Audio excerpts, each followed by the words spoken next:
Welcome to Down the Rabbit Hole, a series where I research pop culture too much so you don't have to. Today we're going to be talking about Bob Ross. Let's go down the rabbit hole.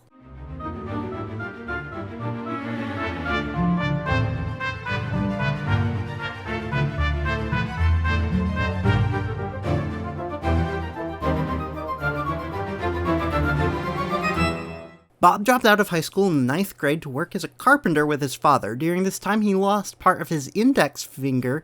Although it is sometimes visible on the show, he would actually hide it with his palette. He enlisted in the U.S. Air Force at 18. As a medical records technician, he rose to Master Sergeant, served as First Sergeant in the U.S. Air Force Clinic. He described himself as tough and mean, the guy who makes you scrub the latrine, the guy who makes you make your bed, the guy who screams at you for being late to work. He discovered painting while in the military and was inspired by the mountains in Alaska where he was stationed. He then discovered The Magic of Oil Painting, a PBS series hosted by William Alexander, also known as the Happy Painter. He utilized a wet-on-wet painting technique that allowed him to finish a painting in 20 minutes. Wet-on-wet is a technique fine-tuned by Alexander and uses thicker paints over thinner paints, or thinner paints for blending so that you don't have to wait for the paint to dry between layers. And mixing colors on the canvas saves time. Bill pioneered starting with a layer of thin white paint he marketed as Magic White. Bob used this technique and eventually sold his own version called Liquid White. He also made liquid clear and liquid black. He also invented black gesso, which he allowed to dry and then painted with liquid clear. Bob found and studied under Alexander. He then joined the Alexander Magic Art Supply Company as a tutor and a salesman, and eventually, with the help of Annette Kowalski, one of his students, he founded his own art supply and teaching company. The Joy of Painting has many similarities to The Magic of Oil Painting, including a very similar set, and Bill Alexander felt as if he was betrayed and ripped off. Bob Ross did not make any money from the TV show. He instead made all of his money from supplies, books, and private lessons. Eventually, he had an entire team that would teach his style.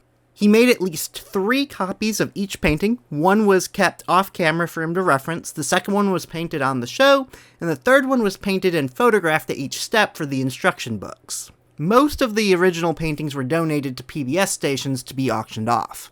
During the second season, his van was burglarized, and they stole the 13 reference paintings. Also, a few of his paintings are in the Smithsonian, but most of them are stored at Bob Ross Inc. Bob lived in Florida most of the time and traveled to Muncie, Indiana to film, and filmed 3 to 4 episodes a day, completing an entire season in less than a week. He claimed nobody ever asked him for an interview and that he never declined, but he was very difficult to find, and PBS even lost track of him for a while after he moved, before he called them to let them know. Bob's son Steve appeared on the show as a guest on occasion. He was a Bob Ross certified instructor, and after he died, he was offered the show and declined. He cut all ties with the company and disappeared, as he did not get along with the company executives. He still occasionally teaches classes. After the military, Bob found keeping his crew cut was expensive, so he got a perm instead. He hated it, but could not change it because it had become so iconic and the symbol of the company. Ross was always trying to take care of wounded animals, and as a child, he tried to keep an alligator in the family bathtub. At one point, he was even planning a nature show called Bob's World. His most famous pet was Peapod the pocket squirrel, but he always released and kept getting more animals, and eventually there was a squirrel named Peapod Jr.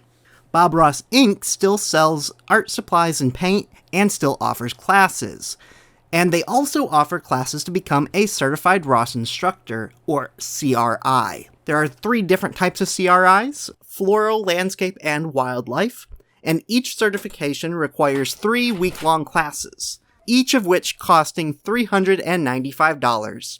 Art supplies are discounted. Bob was 52 when he died of lymphoma in 1995.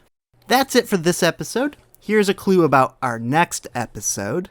Both Bob Ross and this comic strip are based out of Muncie, Indiana. The theme music is Danse Macabre, Busy Strings by Kevin MacLeod. You can view the video version of this podcast 1 week after the podcast premiere at youtube.com/Bckwrdbbq. That's spelled Bckwrdbbq. You can also check out my other podcast, Spew Spectrum People Enjoying Wizardry, a Harry Potter Autism podcast, anywhere podcasts are found. Namaste.